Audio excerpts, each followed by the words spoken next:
Divorced billionaire takes his daughter to the doctor and finds his ex as the pediatrician. The coffee was getting cold again. Caspian Montgomery stared at the untouched mug on his mahogany desk, steam no longer rising from its surface. 4 years. 4 years since he'd learned to drink his coffee cold, since he'd forgotten what it felt like to savor anything warm. The floor-to-ceiling windows of his Manhattan office reflected a man who had everything and had lost what mattered most. At 41, Caspian owned Montgomery Pharmaceuticals, a billion-dollar empire that had consumed his soul one contract at a time. His tailored suits were perfect, his schedule flawless, his emotions buried so deep that even his therapist had given up trying to find them. But today, something felt different. Today, his phone wouldn't stop buzzing with a call he didn't want to answer. Mr. Montgomery. His assistant's voice cracked through the intercom. The school called again about Miss Amelia. Amelia, his 6-year-old daughter, the only light left in his carefully controlled darkness. She was supposed to be spending her winter break with him, a legal arrangement that felt more like a business transaction than fatherhood. 2 weeks every Christmas, summer, and spring break. Clean, simple, emotionless, just like his divorce from Delphine Hale. The memory of her name still made his chest tight. Dr. Delphine Hale, the pediatrician who used to make him laugh until his sides hurt, who used to trace patterns on his chest while he pretended to sleep, the woman who'd grown a human being inside her while he'd grown his company, who'd given birth to Amelia while he'd been closing a deal in Tokyo. He'd missed the birth. She'd never forgiven him. He'd never forgiven himself. Sir? His assistant's voice interrupted his spiral. They said Miss Amelia has a high fever. The nanny is unavailable. Of course she was. It was Christmas Eve, and even the most dedicated help deserved time with their families. Unlike him, apparently. Caspian loosened his tie and grabbed his coat. For the first time in years, he was leaving the office before midnight, and it terrified him more than any hostile takeover ever could. The pediatric emergency room at Boston General was chaos wrapped in cheerful wallpaper. Crying children, exhausted parents, and the distinct smell of antiseptic mixed with apple juice filled the air. Caspian felt completely out of place in his $1,000 coat, clutching Amelia's small hand as she leaned against his leg, her cheeks flushed with fever. "I want Mommy," she whispered for the 100th time, her voice small and congested. "I know, sweetheart," he murmured, the words feeling foreign on his tongue. When was the last time he'd comforted anyone? When was the last time anyone had needed his comfort? Amelia Montgomery? A nurse called from across the crowded waiting room. They followed her through a maze of colorful corridors until they reached exam room 3. The nurse, a kind woman with graying hair, took Amelia's temperature and jotted notes on her chart. "The doctor will be right in," she said with a warm smile. "Dr. Hale is one of our best." The world stopped. Caspian felt the blood drain from his face. It couldn't be. Not here, not now, not when he was already feeling like he was drowning in his own inadequacy as a father. "Daddy?" Amelia tugged at his sleeve, her fever-bright eyes looking up at him with concern. "You look scary." Before he could answer, the door opened, and there she was. Delphine stepped into the room like she'd never left his life, her auburn hair pulled back in a neat bun, a stethoscope draped around her neck like jewelry. She was wearing scrubs instead of the flowing dresses he remembered, but she was still the most beautiful thing he'd ever seen. Her eyes, those incredible green eyes that had once looked at him like he hung the moon, widened in recognition before quickly composing themselves into professional neutrality. But it was Amelia's reaction that shattered what was left of his heart. "Mommy!" The little girl launched herself from the examination table into Delphine's arms with a joy so pure it made Caspian's eyes burn. Delphine caught her daughter, their daughter, and held her close, her professional composure cracking just enough for him to see the love that had never dimmed. "Hi, my beautiful girl," Delphine whispered against Amelia's hair, her voice thick with emotion. "Mommy's going to take care of you, okay?" She looked up at Caspian then, and the years collapsed between them like a house of cards. But instead of the warmth he remembered, her eyes held something else. Distance, protection, pain. "Mr. Montgomery," she said, her voice steady and clinical. "I'm Dr. Hale, and I'll be treating your daughter today. Mr. Montgomery," not Caspian, not the name she used to whisper in the dark. And as Delphine began her examination, speaking softly to Amelia while pointedly avoiding his gaze, Caspian realized something that made his knees weak. He was about to spend the next hour watching the woman he'd never stopped loving take care of the child she'd raised alone. the woman who'd become a stranger to him, but had never stopped being everything he'd lost. She hadn't expected him to remember how she liked her coffee. Delphine stared at the paper cup Caspian had quietly placed on the small table beside Amelia's hospital bed. Black coffee with exactly 2 sugars, no cream. The same way she'd drunk it every morning for the 3 years they'd shared a kitchen, a bed, a life. The same way she still drank it now, alone in her small apartment, pretending it didn't taste like memories. "Mommy, why is Daddy here?" Amelia's voice was clearer now, the fever reducers finally taking effect. She was propped up against the hospital pillows, looking impossibly small in the adult-sized bed, but her eyes were bright and curious. So much like Caspian's, it sometimes took Delphine's breath away. "Daddy brought you to see me because you weren't feeling well," Delphine explained gently, tucking a strand of Amelia's dark hair behind her ear. "That's what parents do when their little ones are sick." What she didn't say, some parents do that. Others are too busy building empires to notice their child's first word, first step, first day of school. Caspian shifted uncomfortably in the visitor's chair. Even sitting down, he dominated the small room with his presence. His expensive suit looked out of place among the cheerful pediatric decorations, but it was his expression that caught her attention. Lost, uncertain, like a man trying to solve an equation with missing variables. "The tests show it's just a mild respiratory infection," Delphine said, addressing him directly for the first time since she'd walked into the room. "Common in children her age, especially during winter. But I want to keep her overnight for observation." "Overnight?" His voice cracked slightly. Is that really necessary?" The question hung in the air between them, loaded with implications. She could see it in his eyes. The panic. Not about Amelia's health, but about something else entirely. About being responsible for someone so fragile, so precious, for longer than he'd planned. "Yes, it's necessary," Delphine said firmly. "And before you ask, yes, I'm the attending physician on duty tonight, so unless you want to transfer her to another hospital—" "No." The word came out sharper than he'd intended. "No, if you think she should stay, then she stays." Amelia looked back and forth between her parents with the intuitive wisdom of a 6-year-old who'd learned to read the tension in rooms before she could read books.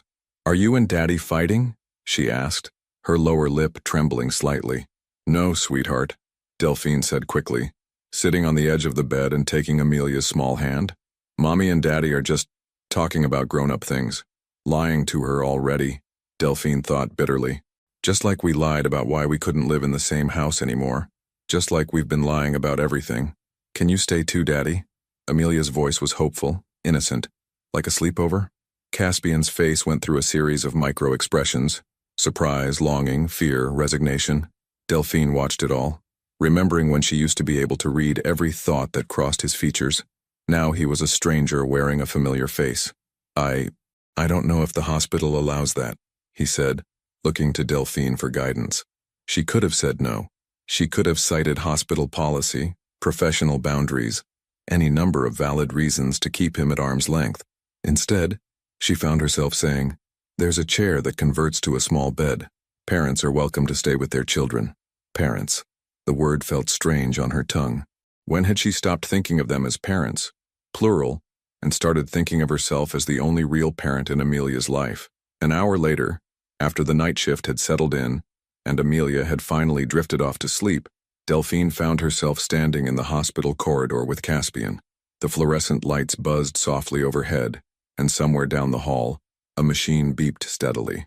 It was the kind of silence that demanded to be filled, but neither of them seemed to know where to start. "She's gotten so big," Caspian said finally, his voice barely above a whisper. "I know I see her during her visits, but here, like this, she looks so much older." "She is older," Delphine replied, not unkindly but not gently either. "Children grow up fast when you're not watching." The words hit their mark. She saw him flinch, saw his jaw tighten. "I watch," he said quietly. "Maybe not the way you do, but I watch. I have photos on my desk. I ask about school. You ask Mrs. Patterson about school," Delphine corrected, referring to Amelia's nanny. "When was the last time you actually talked to Amelia about her day, about her friends, about what scares her or what makes her laugh?" Caspian was quiet for a long moment. Down the hall, someone's television murmured softly, and a nurse walked by with quiet, practiced steps. "She told me yesterday that she wants to be a doctor like you when she grows up," he said finally. She said she wants to help sick kids feel better. Something in Delphine's chest loosened slightly. She did? She also said, he paused, running a hand through his hair, a gesture she remembered from their early days together, when he was still vulnerable enough to show his uncertainty. She said she wishes we all lived in the same house like Tommy's family at her school. She asked me why some kids have parents who live together and others have parents who live in different cities. Different cities. As if the 20-minute drive between her apartment and his Manhattan penthouse was an insurmountable distance. As if the real distance wasn't measured in all the words they'd never said, all the chances they'd never taken to fight for what they'd built together. What did you tell her? Delphine asked. The truth. That sometimes grown-ups make mistakes that hurt the people they love most. The admission hung between them like a confession, raw and honest in a way that reminded her of the man she'd fallen in love with. Not the billionaire, not the CEO, but the man who used to stay up late talking about his dreams and fears, who used to hold her hand during scary movies, who used to trace the curve of her spine while she fell asleep. Caspian, I should let you get some rest, he said quickly, stepping back as if her proximity was dangerous. You've been working all day, and I know you have other patients to check on. He was retreating again, hiding behind politeness and professional distance. It was what he always did when things got too real, too close to the heart of what they'd lost. But as he turned to walk back toward Amelia's room, Delphine found herself saying something that surprised them both. I never stopped wearing my ring. He froze, his back still to her. For 6 months after the divorce was final, I kept wearing it, she continued, her voice steady despite the tremor in her chest. Patients would ask about my husband, and I'd tell them about you. Present tense, like nothing had changed. Slowly he turned around. His eyes were darker than she remembered, shadowed with something that looked like grief. When did you finally take it off? He asked. Delphine looked down at her left hand, at the thin white line that was barely visible anymore but had taken 2 years to fade completely. The day Amelia asked me why I was crying every time I looked at it. The chair wasn't built for sleeping. Caspian had spent the last 3 hours shifting positions trying to find comfort in the narrow recliner beside Amelia's hospital bed. His back ached, his legs were cramped, and his expensive suit was wrinkled beyond salvation. But none of that mattered as much as the soft sound of his daughter's breathing, steady and peaceful for the first time since her fever had spiked. At 2:17 a.m. he finally gave up on sleep. The pediatric ward was different at night, quieter but somehow more alive. Soft footsteps echoed in the corridors as nurses made their rounds, and occasional beeps from monitoring equipment created an oddly comforting rhythm.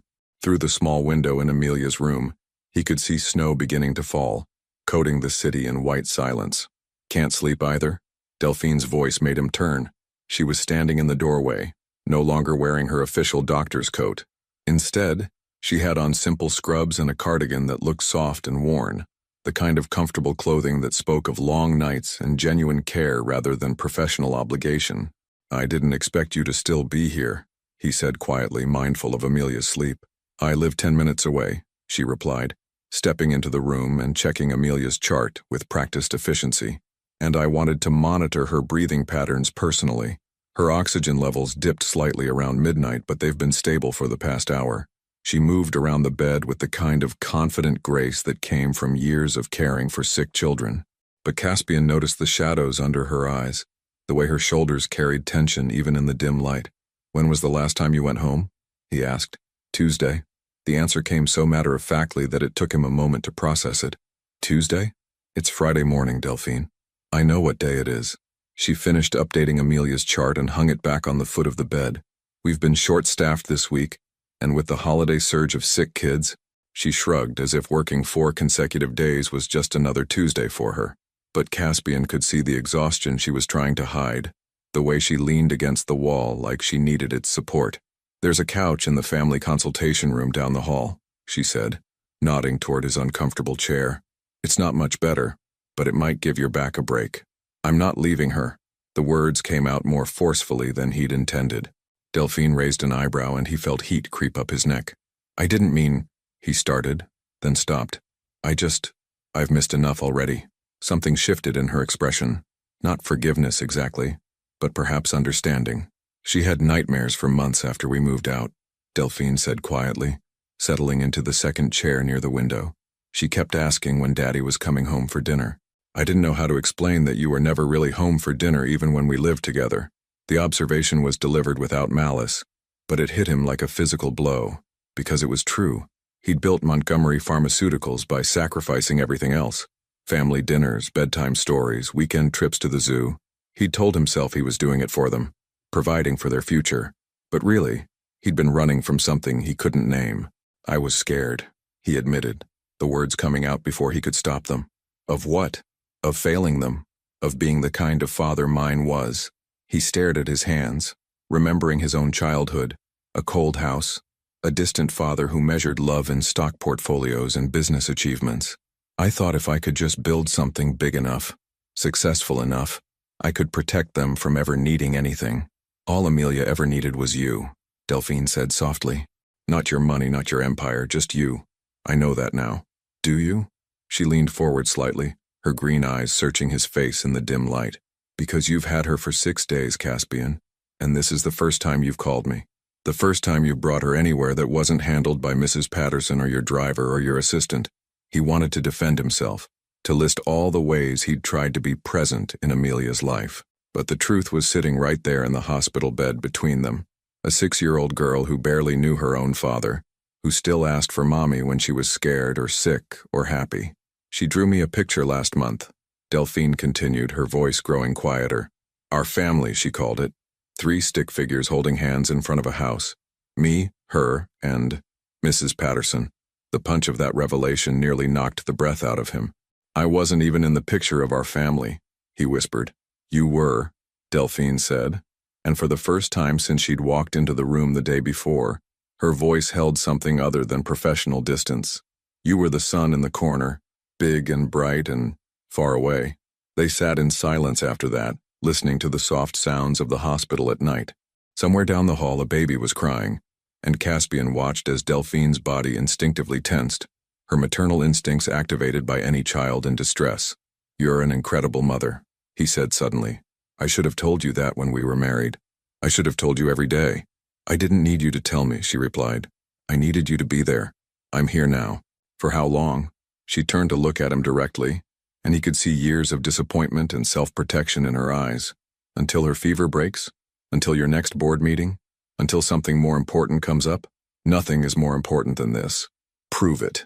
The challenge hung in the air between them, weighted with history and hurt and the faintest glimmer of something that might have been hope. Before he could respond, Amelia stirred in her bed, making soft whimpering sounds that indicated she was waking up.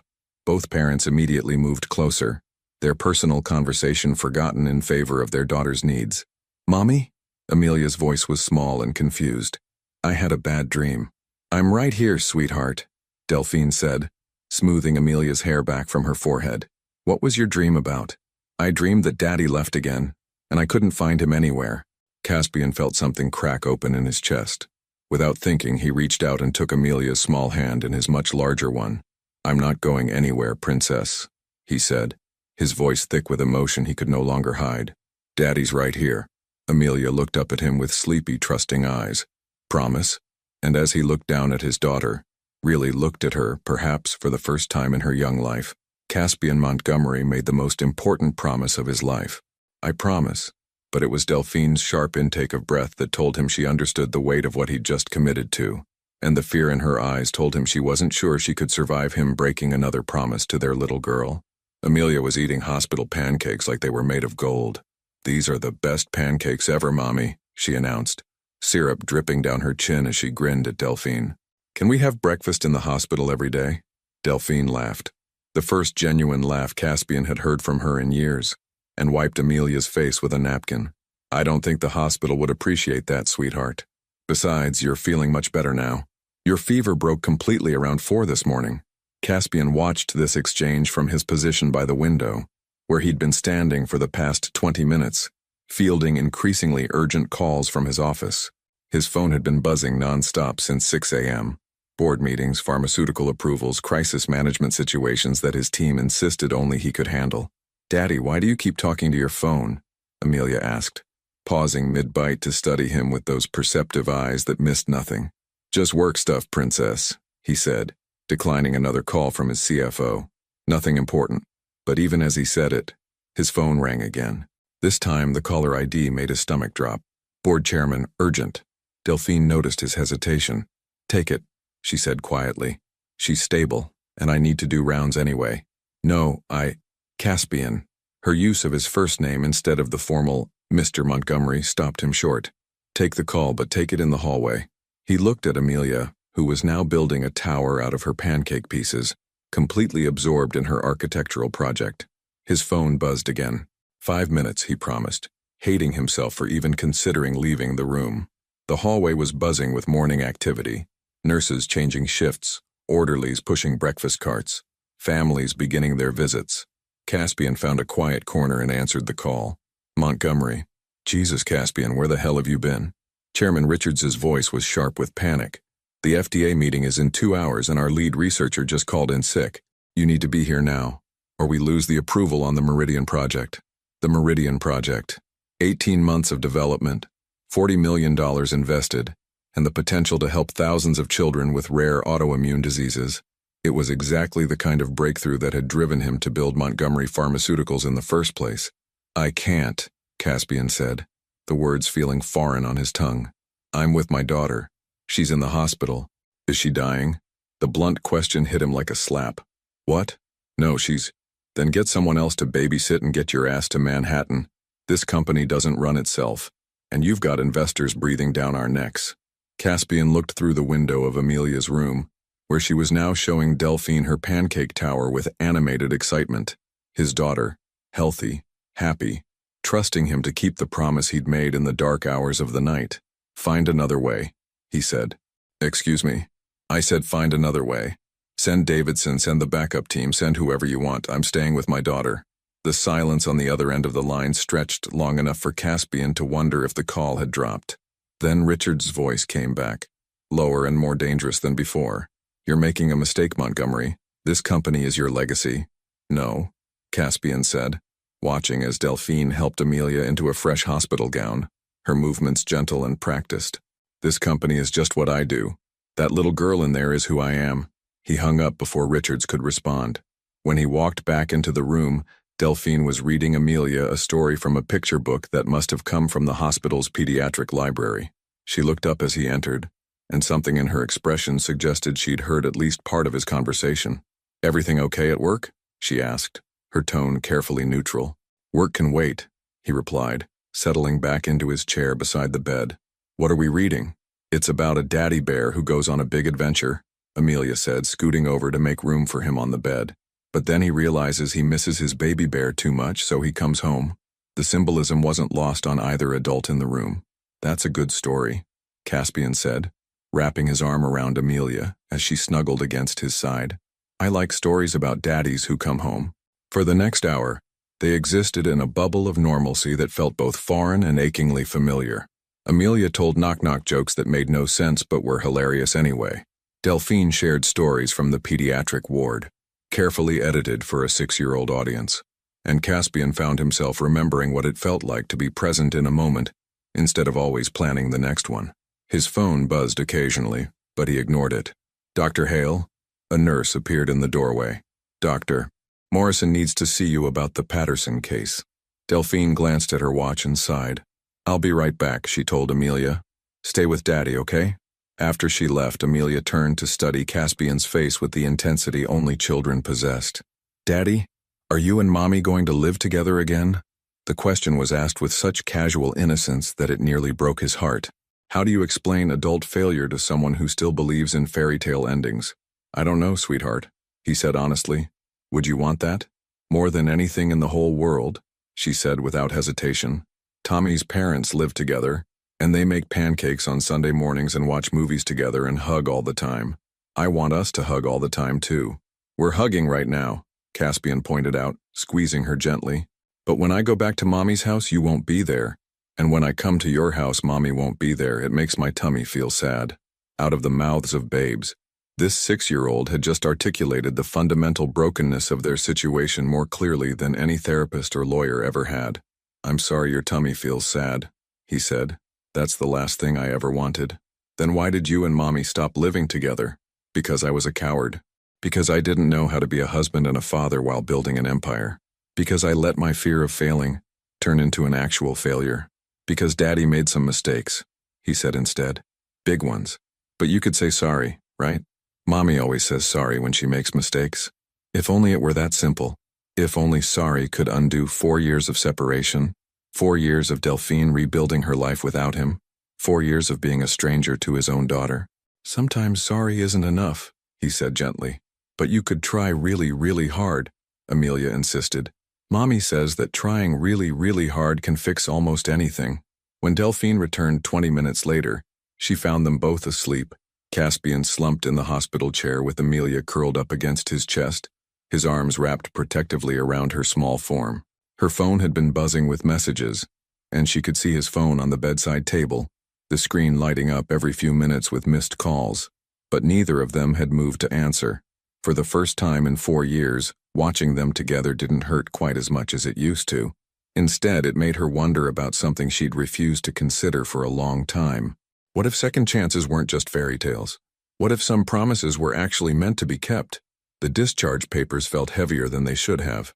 Delphine signed the final form and handed it back to the nurse, acutely aware that once Amelia walked out of this hospital, the fragile bubble they'd existed in for the past 36 hours would burst. Real life was waiting outside those doors. Her apartment, his penthouse, the careful choreography of shared custody that kept them from having to see each other more than absolutely necessary. All set, Dr. Hale, Nurse Margaret said with a warm smile. Miss Amelia is officially ready to go home. Home. Such a simple word that had become impossibly complicated. Did you hear that, Princess? Caspian said, helping Amelia into her coat, a small pink jacket that Delphine had brought from her apartment that morning. You get to leave this place. But I don't want to leave, Amelia said, her lower lip pushing out in the stubborn pout that was pure Montgomery genetics. I like it when we're all together. Can't we stay here forever? Delphine felt her chest tighten. Out of the mouths of babes, indeed. Hospitals are for sick people, sweetheart, she explained gently. And you're all better now. But where are we going? Amelia asked, looking between her parents with those perceptive eyes that seemed to see straight through adult pretenses. To Mommy's house or Daddy's house? The question hung in the air like a challenge. Under their normal arrangement, Amelia would go back to Caspian's penthouse to finish out her winter break visit. But nothing about the past 2 days had been normal. Well, Caspian said slowly, crouching down to Amelia's eye level, your official visit isn't over until Sunday, so technically, you're supposed to come back to my place. Can Mommy come too? Delphine felt her breath catch. This was the moment she'd been dreading and hoping for in equal measure, the moment when the temporary suspension of reality would have to end. Sweetheart, Mommy has to go back to her own house, she began, but Caspian's voice interrupted her. Actually, he said, his eyes meeting hers over Amelia's head, what if we did something different this time? Different how? Delphine asked, though her pulse had already started racing. I have that guest room that never gets used. You could, if you wanted to, you could stay for the rest of Amelia's visit, just to make sure she's fully recovered. It was a flimsy medical excuse, and they both knew it. Amelia was completely fine, but the offer hung between them, loaded with possibilities and terrifying implications. I don't think that's a good idea, Delphine said automatically, her self-preservation instincts kicking in. Please, Mommy? Amelia's voice was small and hopeful. Just until Sunday? It's only 2 more days. 2 more days of pretending they could be a family again. 2 more days of torturing themselves with what used to be and what might never be again. 2 more days of watching Caspian be the father she'd always wanted him to be. 4 years too late. I'll understand if you say no, Caspian said quietly. But I meant what I said last night, about not going anywhere. And maybe we could figure out how to do this better. For her sake. For her sake. Always the safe excuse. The one that allowed them to want things they couldn't admit to wanting. Just until Sunday, Delphine heard herself saying, and I sleep in the guest room. Of course, Caspian said quickly. Completely separate. Professional. Co-parenting. Co-parenting. Right. Because the way he'd looked at her when she'd fallen asleep in the hospital chair, the way her heart had stuttered when he'd chosen Amelia over his business meeting, none of that had anything to do with co-parenting. The ride to Caspian's penthouse was surreal. Delphine hadn't been in his space since the day she'd packed her things 4 years ago, taking only what she could carry, and leaving behind a life she'd thought would last forever. Now she sat in the passenger seat of his Tesla, watching familiar streets blur past while Amelia chattered excitedly from her car seat about all the things she wanted to show Mommy at Daddy's house. The penthouse was exactly as she remembered it, and completely different. The bones were the same, floor-to-ceiling windows overlooking Central Park, modern furniture in blacks and grays, the kind of space that belonged in architectural magazines. But there were changes too. A child-sized table and chairs in the living room, colorful artwork that could only have come from a 6-year-old's hands hanging on the formerly pristine walls, a basket of toys tucked discreetly behind the couch. "You've made changes," she observed. "I hired a decorator who specializes in making spaces more kid-friendly," he admitted. "After Amelia's first visit here, I realized the place looked more like a museum than a home.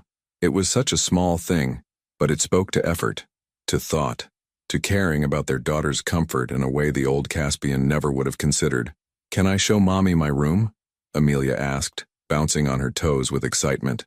"Of course, Princess." Delphine followed them down a hallway she remembered well, past the master bedroom where she used to sleep, to what had once been Caspian's home office. Now it was clearly a little girl's paradise. Princess bed with gauzy curtains, shelves lined with books and stuffed animals, a dollhouse that probably cost more than most people's cars. "Daddy got me the dollhouse for my birthday," Amelia said proudly, "and he reads me stories in that chair when I can't sleep." Delphine looked at the oversized reading chair in the corner, clearly chosen for an adult's comfort during long bedtime story sessions. Another small change that spoke volumes. "It's beautiful, sweetheart," she said, her voice slightly thick. "And look!" Amelia ran to her nightstand and picked up a framed photograph. "Daddy put this picture by my bed so I could see you every night." The photograph was from Amelia's 5th birthday party, before the divorce was final, during one of their failed attempts at reconciliation. In it, all three of them were laughing at something outside the frame, Amelia perched on Caspian's shoulders, while Delphine leaned against his side. They looked like a family. They looked happy. Delphine had no idea he'd kept a copy of this picture, let alone that he'd put it where their daughter could see it every night. "That's very sweet of Daddy," she managed to say. Later, after Amelia had fallen asleep in her princess bed, exhausted by the excitement of having both parents in the same space, Delphine found herself standing in the kitchen with Caspian, sharing a bottle of wine and pretending this was normal. "She seems happy here," she said, watching him pour the Pinot Grigio she used to love. Another thing he'd remembered. "She is. But she's always happier when she's with you." "That's not true." "It is." He handed her the glass, their fingers brushing in the exchange. "She lights up differently when you're around. She's more herself. Maybe because she doesn't have to divide herself between 2 different lives when I'm here." The observation was more honest than she'd intended to be. Caspian set down his wine glass and turned to face her fully. "Is that what we did to her? Made her feel like she had to be 2 different people?" "I think," Delphine said carefully, "we made her feel like she had to protect both of us from how much the divorce hurt everyone." They stood in silence for a moment, the weight of that realization settling between them. "I want to do better," Caspian said quietly, "not just as her father, but at all of this. I want to figure out how to be the family she deserves, even if we're not together." "And what does that look like to you?" He was quiet for a long time, staring into his wine glass as if it held answers. "I don't know," he admitted finally, "but I know what it doesn't look like. It doesn't look like going months without talking to each other. It doesn't look like using lawyers and nannies as go-betweens. And it doesn't look like pretending we never meant anything to each other just because we couldn't make it work." Delphine felt tears prick at the corners of her eyes. "Caspian, I'm not asking for anything you can't give," he said quickly. "I'm just asking for a chance to figure out how to do this better. For her. Always for her. The safe reason. The one that let them both pretend their own hearts weren't involved." But as Delphine looked at this man, her ex-husband, her daughter's father, the love she'd never quite been able to let go of, she realized that maybe some risks were worth taking, even if they terrified her. "Okay," she whispered. "Okay? Let's figure it out. Together." The smile that spread across Caspian's face was like watching the sun rise after the longest night of her life. The smell of pancakes was what woke her. Delphine lay in the unfamiliar bed of Caspian's guest room, disoriented by the morning light streaming through windows that faced east instead of west, by the silence that came with being 30 floors above street level instead of her ground-floor apartment where she could hear Mrs. Chen's rooster next door.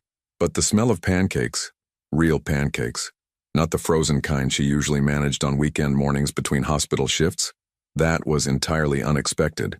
She found her robe and padded barefoot toward the kitchen, following the sound of Amelia's laughter and something she hadn't heard in years.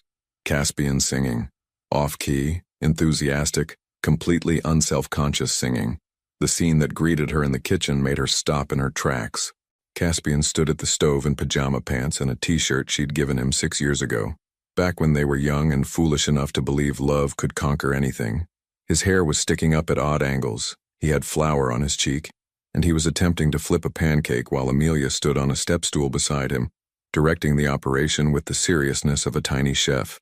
"No, Daddy, you have to wait for the bubbles," she was saying. "Mommy taught me that.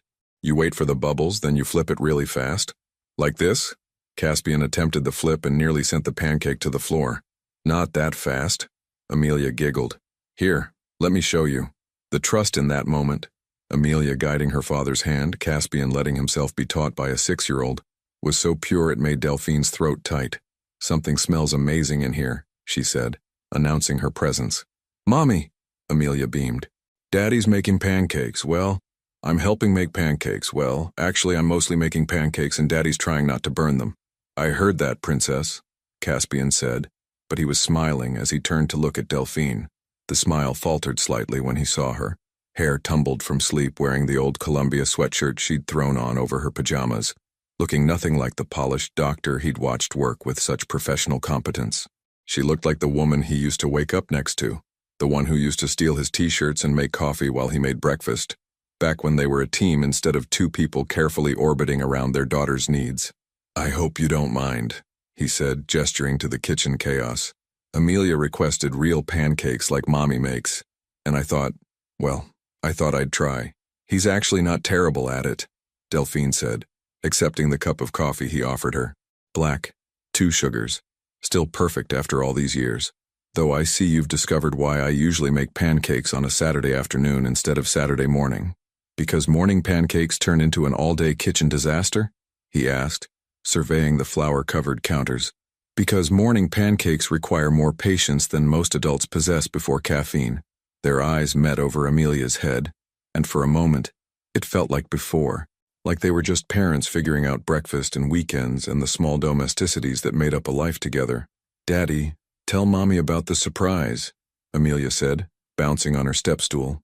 "What surprise?" Delphine asked, though Caspian's suddenly sheepish expression suggested she might not want to know. "Well," he said slowly, "I may have made some calls yesterday while you were napping, and I may have rearranged some things." "What kind of things?" "The kind where I cleared my schedule completely through Tuesday, and I may have suggested that you might want to do the same." Delphine set down her coffee cup carefully. "Caspian, I can't just clear my schedule. I have patients, responsibilities. Dr. Morrison called in 3 favors and covered all your cases," he said quickly. "And before you get angry, he said it was about time someone forced you to take a real vacation.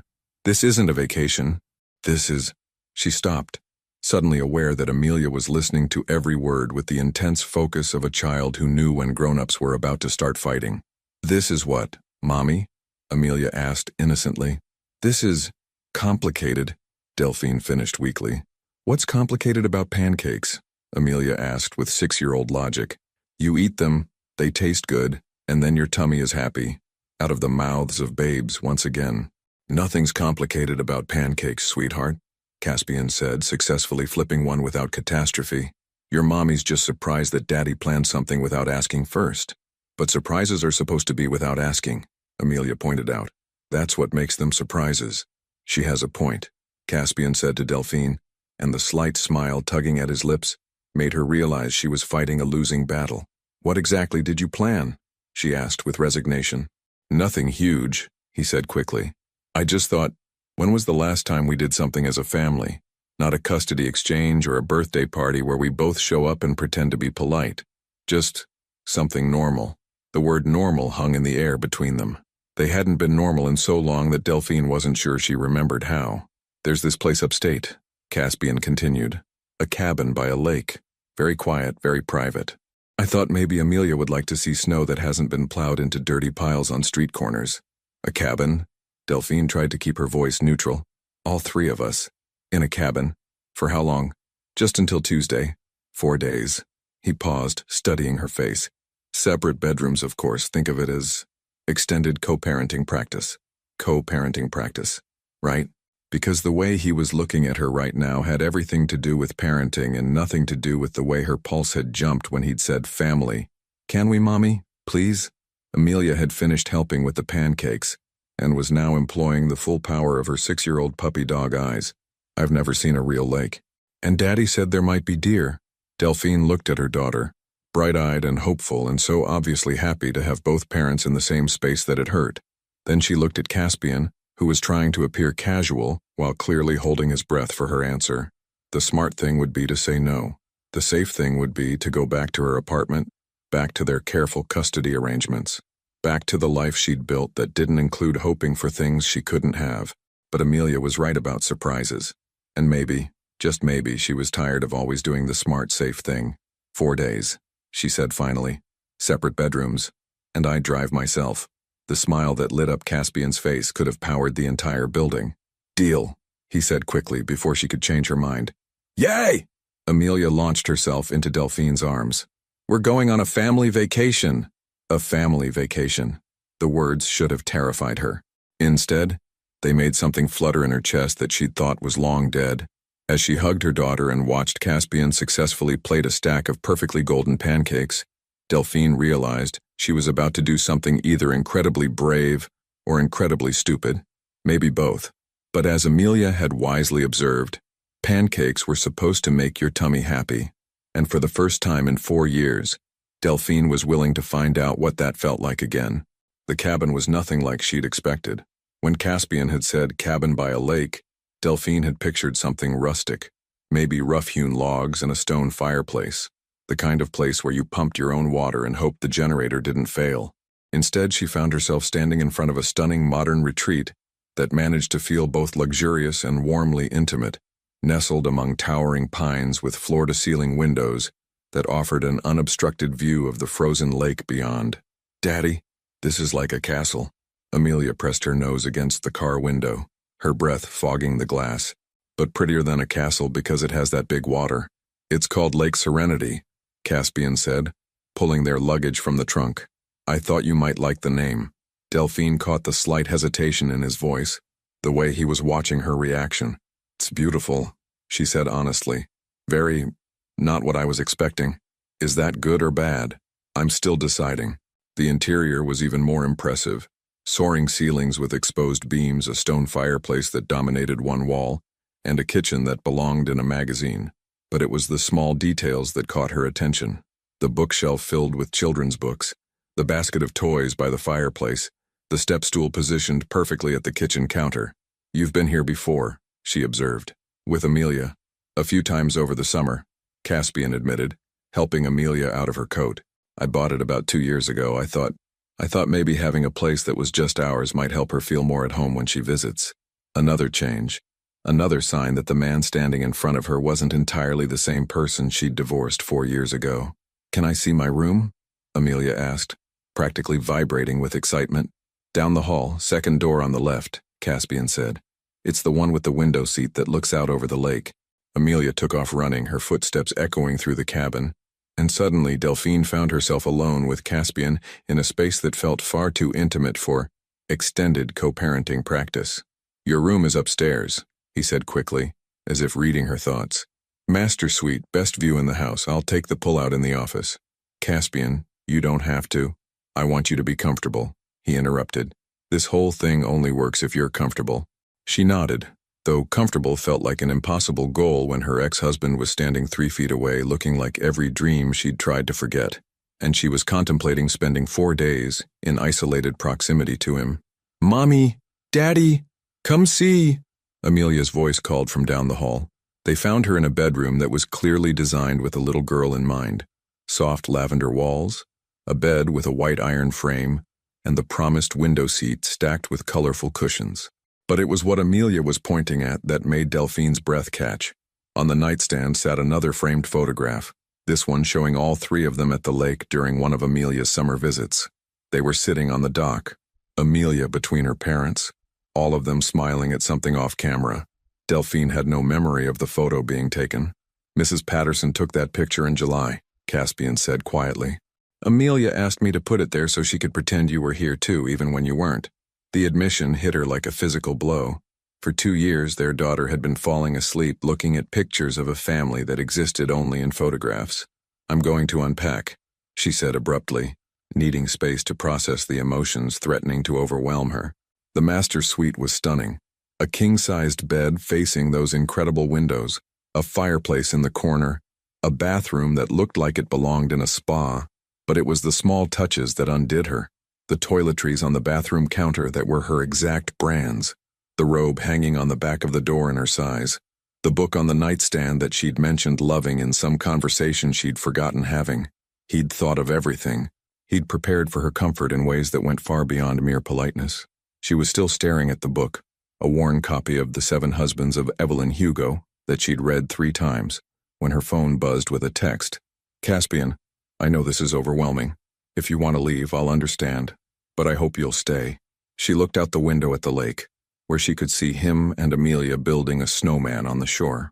Amelia was directing the operation with typical 6-year-old authority, while Caspian tried to follow her increasingly complex architectural instructions. The sight of them together, father and daughter, working as a team, made something in her chest both break and mend at the same time. Her phone buzzed again. Caspian, for what it's worth, she's never been happier than she is right now, knowing you're both here. Delphine watched as Amelia threw a handful of snow at her father, who retaliated with a gentle snowball that made their daughter shriek with laughter. When was the last time she'd seen Amelia laugh like that? When was the last time she'd allowed herself to imagine what their life might have been like if they'd found a way to make it work? She typed back, I'm staying, but we need to talk. Tonight, after she's asleep. The response came immediately. Thank you. Dinner was surprisingly easy. Caspian had prepared pasta with marinara sauce, Amelia's favorite, and they'd eaten by the fireplace while their daughter regaled them with detailed plans for the next day's activities, which apparently included ice fishing, which none of them knew how to do, building a snow fort, which Delphine was fairly certain would result in someone getting hurt, and making s'mores, which sounded like the only realistic item on the list. And then we can all watch a movie together, Amelia continued, twirling pasta around her fork with more enthusiasm than skill. A family movie. Not one of those grown-up movies with kissing. What's wrong with kissing? Caspian asked, feigning offense. It's gross, Amelia declared. And it takes too long. Movies should have more animals and less kissing. I'll keep that in mind for our selection, Delphine said, trying not to think about the fact that she and Caspian had once spent entire evenings kissing on this very couch, back when touching each other had been as natural as breathing. After Amelia was settled in bed with a story and multiple glasses of water and 1 more trip to the bathroom and 3 more hugs, Delphine found Caspian on the deck overlooking the lake. He was sitting in one of the Adirondack chairs staring out at the water, a glass of wine in his hand and another waiting on the small table between the chairs. You said we needed to talk, he said as she settled into the second chair. We do. She picked up the wine, a Pinot Grigio that had been her favorite years ago, and took a steadying sip. I need you to tell me what this is really about, Caspian. Not the co-parenting excuse, not the for Amelia's sake justification. I need you to tell me what you really want from these 4 days. He was quiet for so long that she wondered if he was going to answer at all. The lake stretched out before them, silver in the moonlight, and somewhere in the distance, an owl called into the winter silence. I want to remember what it felt like, he said finally, his voice so quiet she had to lean forward to hear him. Before everything got complicated, before I became so afraid of failing that I guaranteed I would fail. I want to remember what it felt like to be us. And then what, she asked. We remember for 4 days and then we go back to our separate lives? We put Amelia back on the custody schedule and pretend this never happened? I don't know, he admitted. Maybe. Or maybe we figure out if there's anything left worth saving. Caspian. She set down her wine glass and turned to face him fully. You broke my heart. Completely. I spent 2 years in therapy learning how to function as a single person instead of half of something that used to exist. I built a life without you. A good life. I know. Do you? Because asking me to consider tearing down those walls again, to risk that kind of hurt again, that's asking for everything I have to give, and I'm not sure I have it in me anymore. He looked at her then, really looked at her, and she saw her own pain reflected in his eyes. You're right, he said. It's selfish of me to ask. But Delphine, these past few days watching you with Amelia, remembering who we used to be together, I can't stop thinking that maybe some things are worth the risk of getting hurt. And what if we try and it doesn't work? What happens to Amelia then? What happens to her if we don't try, and she spends the rest of her childhood wishing her parents could love each other again? The question hung between them like a challenge, because that was the heart of it, wasn't it? The impossible choice between protecting themselves and protecting their daughter from their own failures. I don't have an answer for that, Delphine said finally. Neither do I, but I know I don't want to look back in 20 years and wonder what might have happened if I'd been brave enough to fight for us this time. As if summoned by their conversation, Amelia appeared in the doorway, her hair sleep-tousled and her feet bare despite the cold. I had a bad dream, she said, rubbing her eyes. Can I sleep with you guys tonight like we did at the hospital? Delphine and Caspian exchanged a look that held 4 years of history and an uncertain future. Of course, sweetheart, Delphine said, opening her arms to their daughter. But we're sleeping downstairs tonight, okay? On the big couch by the fireplace. As they settled onto the sectional, Amelia curled between them like she belonged there, like this had always been their arrangement. Delphine realized something that terrified and thrilled her in equal measure. She was already falling again. The question was whether Caspian would catch her this time, or whether they would both go down in flames together. She woke up to silence, not the comfortable quiet of sleep, but the absolute stillness that comes when something is wrong. Delphine's eyes snapped open, automatically reaching for the warm weight of Amelia between her and Caspian on the sectional, only to find empty space and cold cushions. Amelia? She called softly, sitting up and looking around the cabin's main room. The fire had burned down to glowing embers and pale morning light filtered through the windows. Caspian? No answer. She checked the kitchen, Amelia's bedroom, the office where Caspian was supposed to have slept, but clearly hadn't.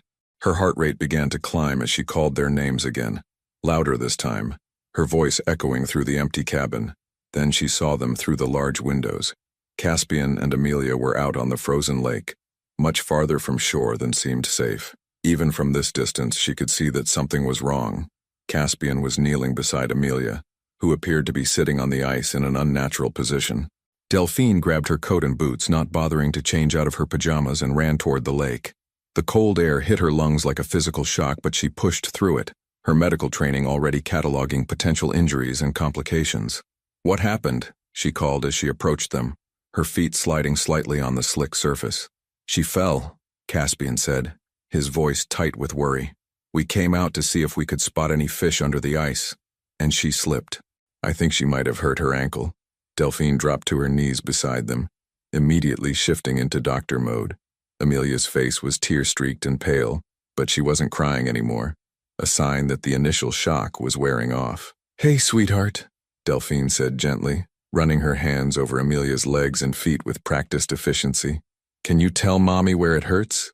My ankle, Amelia whispered. It feels like when I twisted it at school, but worse. Okay, I'm going to touch it very gently and you tell me if it hurts more, okay? As Delphine examined the injury, she was acutely aware of Caspian watching her every move, his hands clenched into fists at his sides. She could feel his guilt radiating off him in waves, could see the way he was mentally cataloging every way this was his fault. It's not broken, she said finally, both to reassure Amelia and to ease the panic she could see building in Caspian's eyes. But it is sprained. We need to get you back to the cabin and get some ice on it. I can carry her, Caspian said immediately, but Delphine shook her head. The ice might not hold both of you. Let me. She scooped Amelia into her arms, surprised by how much heavier her daughter felt than the last time she'd carried her. When had Amelia gotten so big? When had Delphine stopped being the kind of mother who could carry her child everywhere? The walk back to the cabin was treacherous, each step requiring careful balance on the slick surface. Behind her, she could hear Caspian's sharp intake of breath every time she slipped slightly, could feel his hand hovering near her elbow, ready to steady her if needed. I'm okay, Daddy, Amelia said over Delphine's shoulder. Mommy's got me. Mommy's got me. Such simple words, but they carried the weight of every time Delphine had been the one to handle the crises. The scraped knees, the nightmares, the fevers. Always Mommy, always alone. Once they were back in the warmth of the cabin, Delphine settled Amelia on the couch and began the familiar routine of treating a minor injury. Ice pack wrapped in a kitchen towel, ankle elevated, pain medication, measured and administered. It was second nature to her, this kind of care, but she noticed the way Caspian watched every movement, as if memorizing the process for some future emergency. "I should have been watching her more carefully," he said once Amelia had drifted off to sleep, the combination of pain medication and exhaustion finally winning out. "I just thought, the ice looks so solid." "It probably was solid," Delphine replied, adjusting the blanket around their daughter. "Kids fall.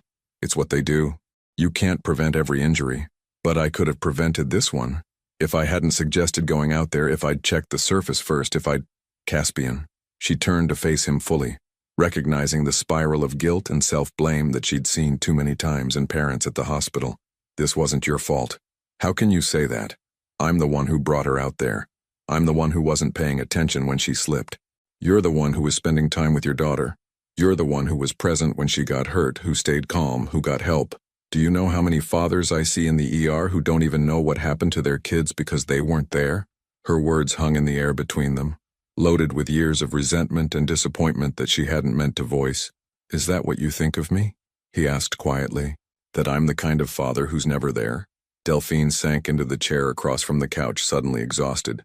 "I think you're trying to be better. I can see that. But Caspian, you've missed so much. First steps, first words, first day of school, first loose tooth. You've missed years of scraped knees and bedtime stories and middle-of-the-night fevers. You can't make up for that with a few perfect days at a lake house." "I know that," he said, and his voice was raw with pain. "Do you think I don't know what I've lost? Do you think there's a single milestone I've missed that I don't think about, that I don't regret? Then why?" The question burst out of her with more force than she'd intended. "Why did you choose work over us? Why did you let me handle everything alone? Why did you make me feel like I was a single parent even when I was married?" Caspian was quiet for a long time, staring at his sleeping daughter. When he finally spoke, his voice was barely above a whisper. "Because I was terrified I would mess it up. I was terrified I would be the kind of father mine was. Distant, critical, never satisfied with anything I did. I thought if I could build something big enough, successful enough, I could protect you both from ever needing anything. I could be a provider instead of a parent, because I knew how to be successful in business. I didn't know how to be successful at loving people." The admission hit her like a physical blow, because she could see the truth of it in his eyes, could recognize the fear that had driven so many of his choices. "But what you didn't understand," she said softly, "is that we didn't need a provider. We needed you. I needed the man who used to make me laugh until I couldn't breathe, who used to hold me when I had nightmares about losing patience, who used to trace patterns on my back while I fell asleep." Amelia needed the father who was present for her life, not just funding it from a distance. "I know that now," he said. "I know I can't get those years back, but I also know I don't want to lose any more time. These past few days, watching her show me how to make pancakes, carrying her when she was hurt, seeing her laugh, this is what I want my life to look like." "And what about us?" The question came out before she could stop it. "What about the fact that you broke my heart so completely I didn't think I'd ever put it back together?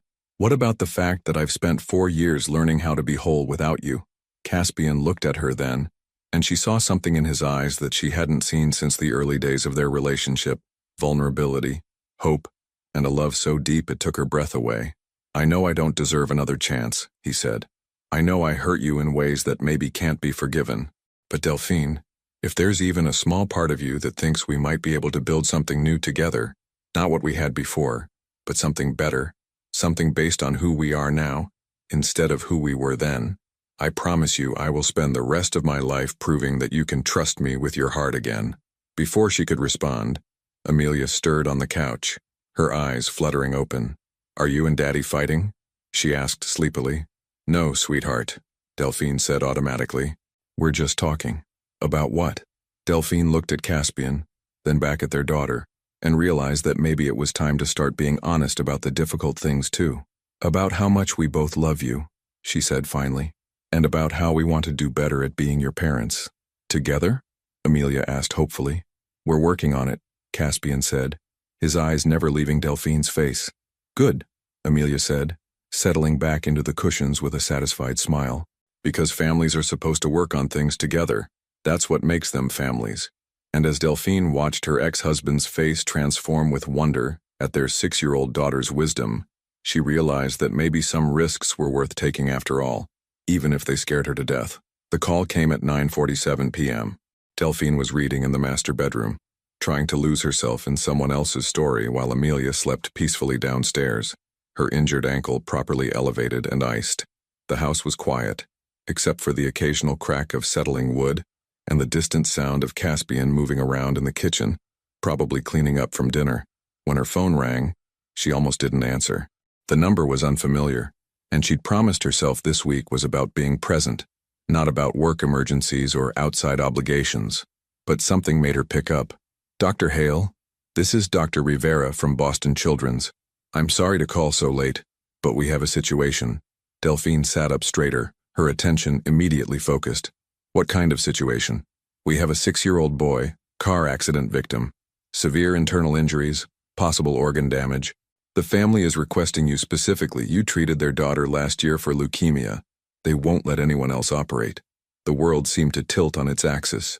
"Dr. Rivera, I'm not on call this week. I know, Dr. Morrison told me. But Dr. Hale, this little boy is going to die if he doesn't get to surgery in the next few hours. The family is threatening to take him to New York if you won't come in. That's a helicopter ride that could kill him." Delphine closed her eyes, feeling the familiar weight of responsibility settling on her shoulders. This was what she'd signed up for when she became a pediatric surgeon, the knowledge that sometimes a child's life hung in the balance of her decisions, her skills, her willingness to sacrifice her own needs for theirs.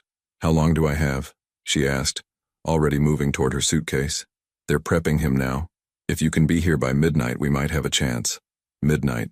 It was nearly 10 o'clock now, and they were 2 hours from Boston. If she left immediately, if traffic was light, if nothing went wrong. "I'll be there," she said. She was throwing clothes into her bag when Caspian appeared in the doorway, his expression immediately shifting from casual concern to alarm as he took in her actions. "What's wrong?" "Emergency surgery. I have to go back to Boston. Tonight." "Now? But Amelia?" "We'll be fine with you," she said, not looking at him as she zipped the bag closed. "She's sleeping, her ankle is stable, and her pain medication should last through the night. I'll call in the morning to check on her." "Delphine, wait." He stepped into the room, his voice carrying a note of panic that made her finally look at him. "You can't just leave. Not now. Not like this. I'm a surgeon, Caspian. This is what I do." "No, this is what you used to do. This is what you did when we were married. Drop everything and run to the hospital whenever someone called, no matter what was happening in your own life." The accusation hit her like a slap. A child is dying, and your own child is sleeping downstairs, trusting that both her parents will be here when she wakes up. His voice was rising, and she could see 4 years of frustration and fear building in his eyes. "For once in your life, can't someone else handle the crisis?" "There is no one else." She turned to face him fully, her own anger flaring to match his. "The family specifically requested me. If I don't go, this little boy dies. Is that what you want? You want me to let a child die so I can play house with you for a few more days?" The words came out harsher than she'd intended, loaded with venom that surprised them both. Caspian's face went very still, and she saw something die in his eyes. "Playhouse," he repeated quietly. "Is that what you think this is? Is that what the last few days have been to you?" "I don't know what they've been," she said, her voice breaking despite her efforts to stay strong. "I don't know if this is real, or if it's just some fantasy we've been living in because we're isolated and nostalgic and scared of being alone. But I know my responsibility to my patients is real. I know that little boy needs me, and I'm not going to let him down." "What about us? What about Amelia? What happens when she wakes up tomorrow and you're gone again?" "You'll handle it. You're her father. I'm her father who doesn't know what her favorite breakfast is, who can't braid her hair, who has no idea what to do if she has nightmares or gets scared or asks for you." His voice was raw now, vulnerable in a way that made her chest tight. "I'm her father who's been absent for so long that I don't know how to be her only parent, even for one day." "Then maybe you should have thought about that 4 years ago," she said, the words coming from a place of old hurt and current panic. "Maybe you should have learned how to be her parent when I was begging you to help me instead of leaving me to handle everything alone." The silence that followed was deafening. Caspian stared at her for a long moment, and she watched as he seemed to physically retreat into himself, the vulnerable man disappearing behind the cold mask she remembered from their worst fights. "You're right," he said finally, his voice flat. "I should have learned. I should have been better. I should have been the partner you needed instead of the stranger you married." She wanted to take the words back, Wanted to cross the room and tell him that wasn't what she meant, that fear was making her cruel, but her phone was ringing again, and she could see Dr. Rivera's name on the screen. Dr. Hale, we need an ETA. The boy's pressure is dropping. 40 minutes, she said, grabbing her keys and medical bag. Prep or 3 and have the surgical team standing by. When she hung up, Caspian was watching her with an expression she couldn't read. Go, he said quietly. Save the kid. I'll take care of our daughter. Caspian, just go, Delphine, you're right. This is what you do. It's who you are. And I'm the fool who thought maybe we could be something different this time. She wanted to say something, anything, to bridge the sudden chasm that had opened between them. But the clock was ticking, and somewhere in Boston, a little boy was fighting for his life. I'll call you tomorrow, she said weakly. Will you? He asked. Or will there be another emergency, another crisis, another reason why your real family has to come second to everyone else's? She didn't have an answer for that, because he wasn't entirely wrong. There would always be another emergency, another child who needed her skills, another family depending on her to save their world. The drive back to Boston was a blur of dark highways and harsh fluorescent lights of gas stations. She made it to the hospital with 7 minutes to spare, changed into scrubs with practiced efficiency, and walked into OR 3 with the calm focus that had made her one of the best pediatric surgeons on the East Coast. For the next 4 hours, she lost herself in the familiar rhythm of surgery, the steady beep of monitors, the precise movements of her instruments, the life and death focus that left no room for personal pain or regret. The boy lived. At 4:23 a.m., his vitals stabilized, and Delphine was able to tell his parents that their son would be okay. She watched them cry with relief, watched them hold each other and whisper prayers of gratitude, and felt the familiar satisfaction that came with saving a life. But as she drove home to her empty apartment as the sun rose over Boston, all she could think about was the look on Caspian's face when she'd called their reconciliation playing house. All she could think about was Amelia waking up in a cabin by a lake, asking for mommy and finding only daddy. The same daddy she'd spent 4 years telling herself wasn't enough. By the time she reached her apartment, she had 17 missed calls from Caspian and a text message that made her sink onto her couch with something that felt like grief. Amelia keeps asking when you're coming back. I told her you had to help a sick little boy. She said you're the best mommy in the world because you save everyone. I just wish you'd stayed to save us. She stared at the message until the words blurred and realized that for the first time in her career, saving one life might have cost her everything else that mattered. The question was whether it was already too late to save what she'd left behind. She stood in the hospital parking lot for 23 minutes before she found the courage to get back in her car. 23 minutes of staring at her phone, reading and rereading Caspian's text message, feeling the weight of every choice that had brought her to this moment.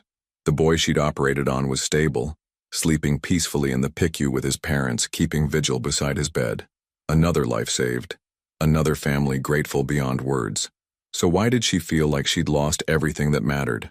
The drive back to Lake Serenity took forever, and no time at all.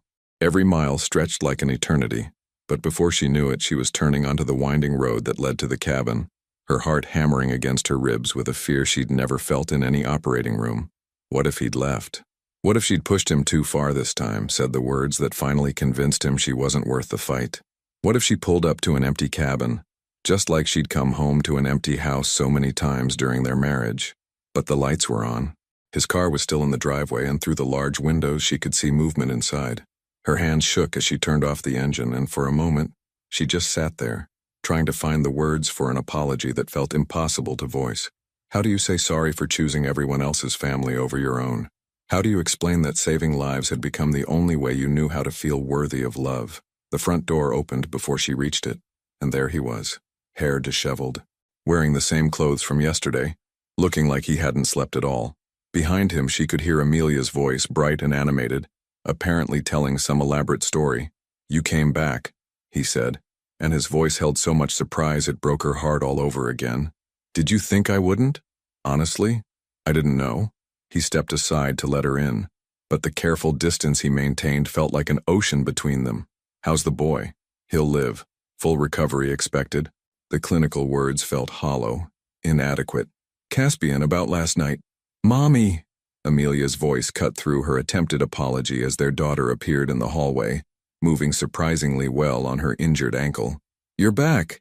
Daddy said you had to save a little boy who was very sick. I did, sweetheart. Delphine knelt down to gather Amelia into her arms, breathing in the familiar scent of her daughter's hair, feeling some of the panic in her chest ease. How's your ankle feeling? Much better. Daddy made me special pancakes for breakfast and we played 17 games of Go Fish, and he taught me how to make a fire in the fireplace without burning the house down. Amelia pulled back to study her mother's face with those perceptive eyes. Are you sad, Mommy? You look sad. Out of the mouths of babes, always seeing straight to the heart of things. I'm a little sad, Delphine admitted, glancing up at Caspian, who was watching their interaction with an unreadable expression. But I'm also very happy to be back here with you and Daddy. Good, Amelia said with 6-year-old certainty. Because we were waiting for you. Waiting for me? To finish our family meeting, Caspian said quietly. Amelia had some things she wanted to discuss with both of us. Together. A family meeting. The phrase was so normal, so wonderfully domestic that it made Delphine's throat tight. When was the last time they'd made decisions as a unit instead of through lawyers and carefully worded emails? They settled in the living room, Amelia on the couch between her parents, the fire crackling softly in the background. It should have felt comfortable, familiar, but there was a tension in the air that Delphine couldn't ignore. Caspian was being polite, attentive to Amelia, but he wasn't looking at Delphine, wasn't really talking to her. She'd hurt him. Again. And she wasn't sure how to fix it. Okay, Amelia said, settling herself importantly against the couch cushions.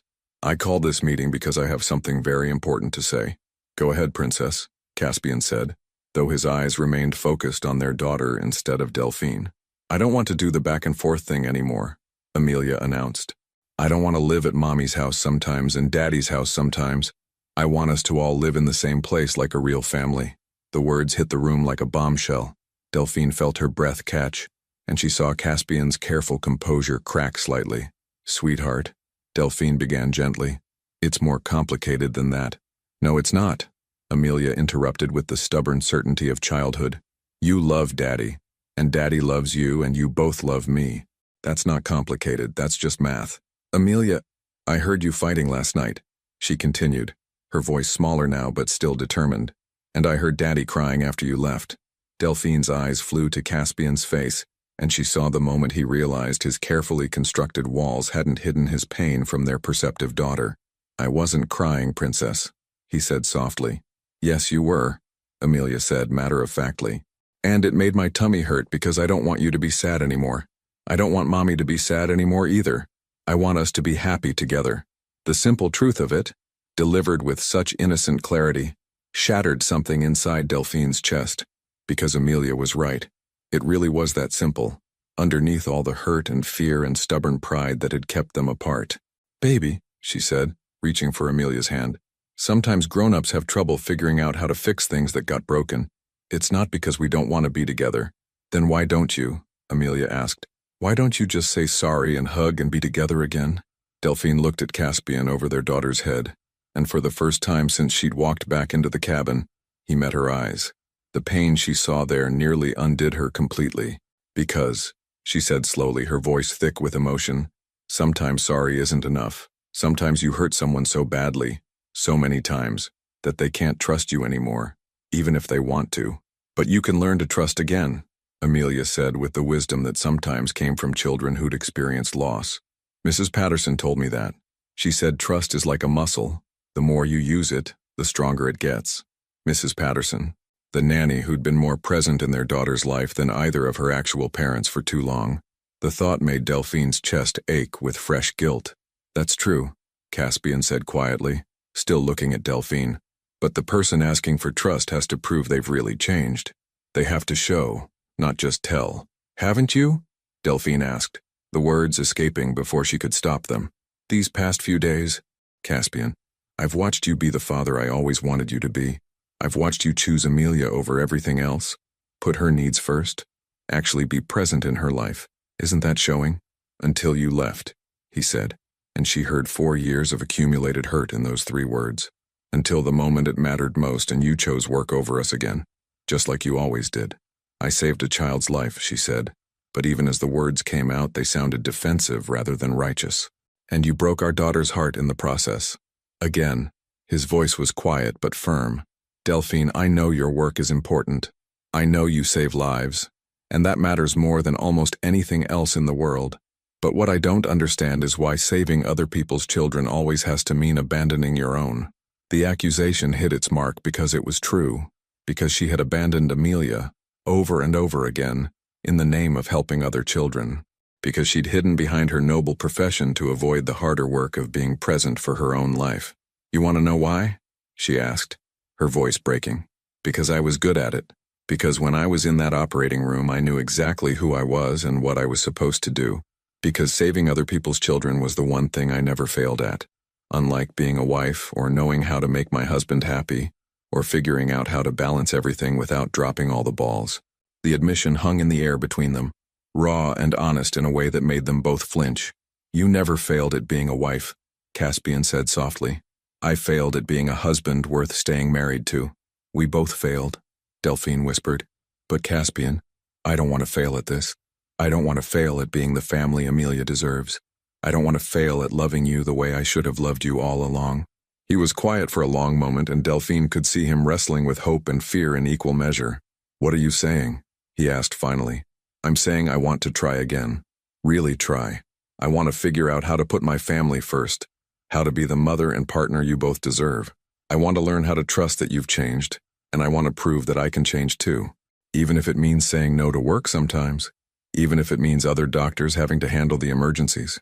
Even then, the words were terrifying to say, but she meant them. I want to be the person Amelia comes to when she's hurt, not just the person who fixes everyone else's children. I want to be the woman you fell in love with, but better, stronger, more present. Caspian reached across Amelia to touch Delphine's face, his thumb brushing away tears she hadn't realized were falling. I want to be the man you fell in love with too, he said, but better, the father Amelia deserves, the partner who's actually present in our life together. So we'll figure it out, Amelia said with satisfaction, as if the matter had always been that simple. Together, like families do.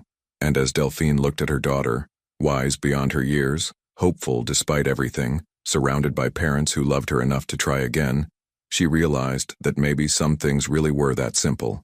Maybe love was enough if you were brave enough to choose it. Maybe families could be rebuilt if everyone was willing to do the work. Maybe coming home didn't have to mean going back to what was broken. Maybe it could mean moving forward to something better. So, she said, taking Caspian's hand while keeping the other wrapped around Amelia, how do we start? Together, he said, squeezing her fingers. We start together. And for the first time in 4 years, that felt like enough. 2 years later, the Saturday morning pancake ritual had evolved. What started as Caspian's desperate attempt to impress a 6-year-old had become a sacred family tradition, complete with Amelia's executive oversight, Delphine's coffee contributions, and a kitchen that looked like a flower bomb had exploded by the time they were finished. No, Daddy. The blueberries go in a smiley face, 8-year-old Amelia instructed, with the authority of someone who'd been perfecting this recipe for 2 years. And Mommy, yours are burning again. I'm watching them, Delphine protested, though she was clearly more focused on reading Amelia's latest school essay than on the pancakes sizzling in front of her. No, you're not. You're reading my story about the family of bears who learned to live together again. Caspian caught Delphine's eye over their daughter's head and smiled, the kind of shared look that had become second nature again, the silent communication of parents who'd learned to be a team. The story about the papa bear who was very sorry and the mama bear who was very brave? He asked, flipping a pancake with considerably more skill than he'd possessed 2 years ago. And the baby bear who was very smart and helped them remember they loved each other, Amelia added with satisfaction. Some things never changed. Their daughter still saw the world with clarity that made adults seem unnecessarily complicated. But so much had changed. The kitchen they stood in wasn't Caspian's sterile Manhattan penthouse or Delphine's cramped apartment. It was theirs, a house in Westchester with good schools and a backyard big enough for Amelia's ambitious gardening projects, close enough to both their workplaces but far enough from the city to feel like home. It had taken 18 months to find it, 6 months to buy it, and another year to make it feel like theirs instead of just a place where 3 people happened to sleep. But now, surrounded by Amelia's artwork on the refrigerator and family photos on every surface, and the comfortable chaos of people who'd learned to live together, it felt exactly right. Did you tell them about your new job at school? Delphine asked, finally rescuing her pancakes from certain disaster. What new job? Caspian asked. I'm the welcome buddy for new kids, Amelia announced proudly. Mrs. Morrison said I'm good at helping people feel like they belong places. Caspian felt his throat tighten slightly. Their daughter had spent so many years feeling like she belonged in two separate worlds, never quite whole in either one. The fact that she now felt secure enough to help other children find their place felt like a small miracle. That's perfect for you, princess, he said, ruffling her hair. You've always been good at bringing families together. After breakfast, they settled into their weekend routine. Delphine had hospital rounds. She'd negotiated a schedule that kept her workload manageable while still allowing her to practice the medicine she loved. Caspian had board meetings. He'd restructured Montgomery Pharmaceuticals to require less of his day-to-day involvement, focusing on the bigger picture while trusting his team with the details. And Amelia had soccer practice, followed by a play date with her friend Zoe, whose parents had become some of their closest friends in the neighborhood. It was beautifully, wonderfully ordinary, but it was the evening that showed how far they'd really come. They were curled up on the couch, all three of them, just like that night at the cabin 2 years ago, when Delphine's phone rang. She glanced at the caller ID and saw Dr. Rivera's name, the same doctor who'd called that night and inadvertently nearly destroyed everything they'd been building. Caspian noticed her hesitation. Emergency? He asked quietly. Possibly. She looked at the phone, then at her family. But I'm not on call tonight. I know. And we promised Amelia we'd watch that movie she's been talking about all week. We did. And you have that early meeting tomorrow and she has the school field trip. Delphine? Caspian's voice was gentle but firm. It's your choice. Whatever you decide, we'll make it work. The phone stopped ringing, then immediately started again. 2 years ago, she wouldn't have hesitated. 2 years ago, the mere fact that someone was calling her meant she had to answer, had to go, had to save whatever needed saving regardless of what it cost her family. Now, she looked at her daughter's expectant face, at her husband's patient expression, at the life they'd built together through careful choices and daily recommitments to putting each other first. She declined the call. But what if it's really serious? Amelia asked, because 8-year-olds paid attention to everything. Then Dr. Rivera will call Dr. Patterson, who's on call tonight, Delphine explained. And Dr. Patterson is an excellent surgeon who can handle whatever emergency might come up. But what if they really need you specifically? Then they'll call back tomorrow, and if it's appropriate, I'll help then. But tonight I'm exactly where I need to be. Amelia considered this with the seriousness she applied to all important matters. Because families take care of each other first? Because families take care of each other first, Delphine confirmed. The movie they watched was predictably terrible, something involving talking animals and life lessons delivered with all the subtlety of a sledgehammer. But Amelia loved it, and Caspian made appropriately sarcastic comments during the boring parts, and Delphine found herself thinking that this ordinary Saturday night with her ordinary family watching an ordinary movie was the most extraordinary thing she'd ever experienced. Later, after Amelia was tucked into bed with the usual elaborate bedtime routine, Delphine found Caspian on their back deck, looking out over the yard where their daughter's sunflowers were finally starting to bloom. Penny for your thoughts, she said, settling into the chair beside him. Just thinking about how different things are, he said, reaching for her hand automatically. 2 years ago, if someone had told me we'd be here, would you have believed them? No, I was pretty sure I'd ruined everything permanently. He turned to look at her, and she saw the wonder in his eyes that still appeared sometimes, as if he couldn't quite believe they'd found their way back to each other. I was pretty sure you'd never forgive me. I was pretty sure I'd never forgive you either, she admitted. But I'm glad we were both wrong. Are you happy? He asked, and she could hear the vulnerability underneath the question. Even now, after 2 years of rebuilding, he sometimes needed reassurance that this was real, that she wouldn't wake up one day and decide it had all been a mistake. I'm happy, she said simply. Are you? I'm happy. He brought her hand to his lips, pressing a soft kiss to her knuckles. I love our life, Delphine. I love our messy Saturday mornings, and our ordinary weeknight dinners, and the way Amelia leaves her art supplies all over the dining room table. I love that you decline calls sometimes and that I leave work early to make her soccer games. I love that we figured out how to be the family we should have been all along. We did good, didn't we? She said, leaning against his shoulder. We did good. They sat in comfortable silence for a while, listening to the sounds of their neighborhood settling into evening. Children being called in for baths, dogs barking in distant yards, the gentle hum of lives being lived in contentment. Delphine? Thank you for coming back that morning. To the cabin. I wasn't sure you would. Thank you for waiting for me. I would have waited forever. I know, she said, and realized with a jolt of gratitude that she finally believed him. That's why I came back. Inside the house they could hear Amelia talking to herself as she played with her dollhouse. The same one from Caspian's penthouse that now lived in her room here, in the house that belonged to all of them. Mommy, Daddy, Baby Bear, they could hear her saying, moving the little figures around. All together in the same house where families are supposed to be.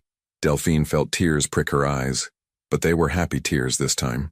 Tears for the life they'd almost lost and the life they'd chosen to build instead. Tears for the second chance they'd been brave enough to take and wise enough to nurture. Think she's going to be okay? Caspian asked softly. After everything we put her through?